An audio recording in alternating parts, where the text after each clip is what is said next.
상대방과 별도의 차용증 작성 없이 약 6천만 원을 월 4부이자, 즉 연 48%의 고리로 빌렸습니다. 대여 원금을 전부 변제하고도 오히려 약 4,800만 원 정도를 초과로 지급한 내역을 확인할 수 있었습니다. 저희 법인은 면밀한 검토 끝에 상대방에게 청구 이해소를 제기하였고, 이 사건의 공정증서의 집행력을 소멸시켜 모든 집행을 불허한다는 판결을 이끌어냈습니다.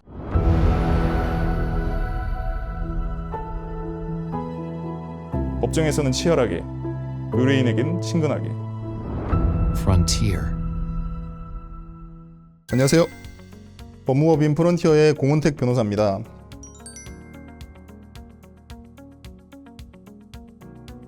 오늘은 공증에 대해서 알아보고자 합니다. 공증을 왜 하고, 공증의 효력은 무엇인지, 그리고 이미 작성된 공증의 효력을 무효화하기 위해서는 어떻게 해야 하는지 알아보고자 합니다.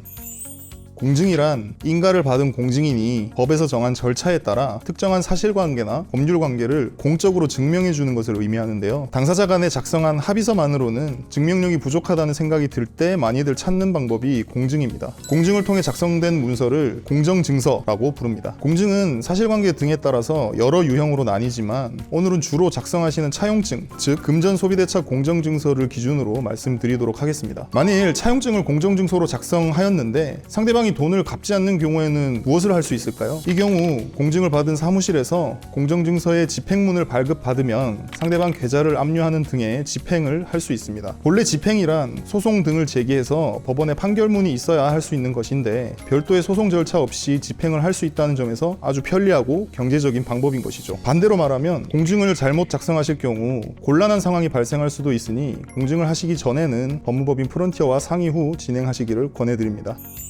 저에게 찾아오신 의뢰인분은 상대방과 별도의 차용증 작성 없이 약 6천만 원을 월 4부이자, 즉 연 48%의 고리로 빌렸습니다. 의뢰인께서는 변제기를 정해두지 않았고 그동안 대부분 이자를 갚아 나갔습니다. 그렇게 약 5년 정도의 시간이 흘렀고 상대방이 남은 채무를 정산하면 약 5천만 원의 원리금이 남아있으니 해당 금액을 원금으로 하는 금전소비대차 계약 공정증서, 즉 차용증을 공정증서로 작성하자고 요구해왔습니다. 이에 저희 의뢰인께서는 상대방에게 5천만 원을 차용하는 취지의 공정증서를 작성하였고 결국 이를 갚지 못하여 상대방은 해당 공정증서에 기해서 의뢰인의 계좌 등을 압류한 상태였습니다. 현재 이자제한법상 최고 이율은 20%인데 만일 이를 초과해서 변제한 경우에는 초과분만큼은 원금에 충당됩니다. 의뢰인께서 돈을 빌릴 당시에는 이자제한법상 최고 이율이 30%였기 때문에 48%의 이자로 계산하여 지급한 이자 중 30%를 초과하는 이자 상당액은 전부 원금에 충당한 것으로 보고 계산하니 대여 원금을 전부 변제하고도 오히려 약 4,800만 원 정도를 초과로 지급한 내역을 확인할 수 있었습니다. 의뢰인께서는 돈을 다 갚고도 4,800만 원을 더 지급한 것이고 거기에 5천만 원의 돈을 빌린 것으로 하는 차용증까지 작성한 셈이었던 것이죠. 결국 이 사건의 공정증서는 모두 변제되어 소멸한 채무를 전제로 한 것이었기 때문에 해당 공정증서에 기한 압류 등을 취소시킬 수 있었습니다. 그러나 단순히 압류된 계좌를 푸는 것만으로는 문제를 본질적으로 해결하는 것이 아니었기에 공정증서 자체를 무효화하는 방법이 필요했습니다. 이러한 경우 공정증서의 집행을 정지시키는 소송을 할 수 있는데 이를 청구 이의소라는 방식으로 할 수 있습니다. 저희 법인은 면밀한 검토 끝에 상대방에게 청구 이의소를 제기하였고 이 사건의 공정증서의 집행력을 소멸시켜 모든 집행을 불허한다는 판결을 이끌어냈습니다. 그리고 여기에 그치지 않고 의뢰인께서 상대방에게 초과로 지급한 금액 약 4,800만 원의 돈에 대하여도 반환하라는 취지의 판결을 받을 수 있었습니다. 위 사건은 이자제한법을 위반하여 이자를 지급한 경우와 이에 기반한 공정증서까지 작성한 경우 실질적으로 구제받을 수 있는 방법이 무엇인지가 핵심 쟁점이었습니다. 우선 이자제한법을 위반하여 돈을 빌려준 경우에는 형사처벌 대상이기도 하고 최고 이율을 초과하여 변제한 경우에는 초과 부분만큼은 원금에 충당되기 때문에 해당 금액을 잘 계산하셔야 합니다. 결국 공정증서를 작성했더라도 기재된 내용이 실제 법률관계와 사실관계를 표상하고 있는지가 중요한 것이기 때문에 공정증서의 내용이 법리적으로 틀린 부분이 있다면 그 집행을 정지시키는 청구 이의소를 적극 검토할 필요가 있습니다. 그러기 위해서는 해당 공정증서의 기재 내용이 법리적으로 타당한지에 대한 검토가 필요하니 혹시나 공증 때문에 곤란을 겪고 있는 분들은 법무법인 프론티어로 찾아와 주시기 바랍니다.